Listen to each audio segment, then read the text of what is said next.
Sige, Pas, running. Please introduce yourself. Okay.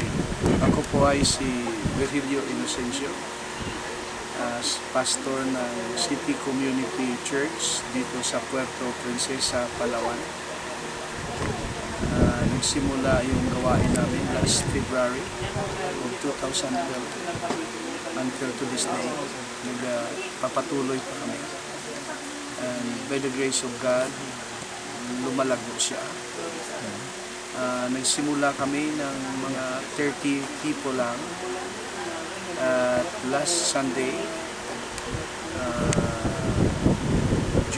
July 1 ay may attendance na tayo na 217. Yun ang gawain dito sa ngayon. Kaya nagkaroon kami ng problema sa mga manifestation na di namin akalain na mangyari. Kaya nag-invite kami ng mga kapatiran na makatulong sa ganitong klase mga problema dahil inaamin namin hindi kami expert sa mga ganitong klase mga problema. Kaya nagpapasalamat kami na nandito kayo upang magtulong sa ganitong gawain. So, inimbitahan niyo yung Ambassadors of Christ team? Ambassador for Christ. Naisipan ko na imbitahin dito upang sa ganoy ay magkaroon ng deliverance and healing dito sa Puerto Princesa. So, ano ang masabi niyo sa subject ng spiritual warfare?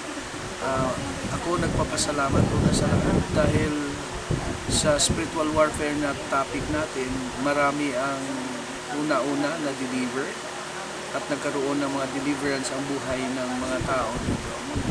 At ako nagpapasalamat sa Diyos na hindi ko akalain, akala ko nang pag-invite ko sa inyo, isa lang ang nakita ko na may ganun na problema. Pero sa tapos ang spiritual warfare, nakita namin na hindi pala isa, hindi marami pala dito ang nagkaroon ng ganun na problema dito sa Puerto Princesa. So, ano ang problema sa mga subject? Nagkaroon sila ng manifestations? Anong masabi niyo tungkol sa yung mga na-share namin ng mga words Sa tungkol mga sa spiritual warfare? Sa topic na spiritual warfare, una, nagpasalamat kami na naintindihan at naunawaan na ang mga Kristiyano pala dapat ma-involve ngayon sa mga ganitong gawain dahil ito pala ang isang matindi na ginagamit ni Satan upang magiging bondage ang mga Kristiyano at hindi sila magamit na mag-i-excel sa bawat ministries dahil marami palang mga karga-karga sa buhay nila. Kaya sa mga topic na nakita namin na dinala dito, spiritual warfare, doon nag-manifest ang mga spirito dahil hindi sila gusto na bitiwan ang mga subject sa kapatiran namin, sa mga kapatiran namin. May tanong.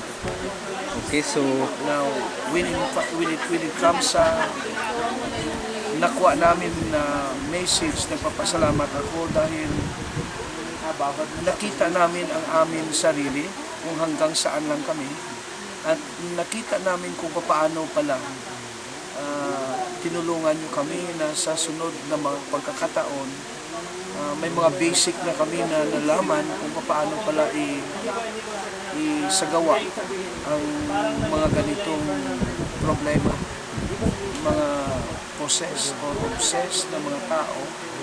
At saka nakita rin namin ang the way we handle them at lalo na yung pagmamahal na kailangan pala nila, ang pagmamahal na unconditional.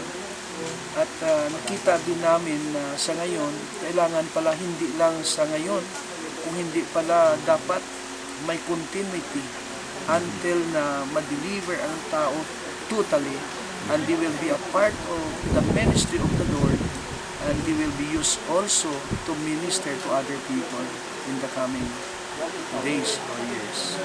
Kaya sa ngayon, ang balak ko talaga na mag-in-house ng mga ganitong klaseng mga tao upang sa gano'y ay lubos-lubusan na ang tulong natin sa kanila. Dahil kung papauin naman lang sila tapos nito, ay wala naman control sa mga bahay nila at hindi nila alam.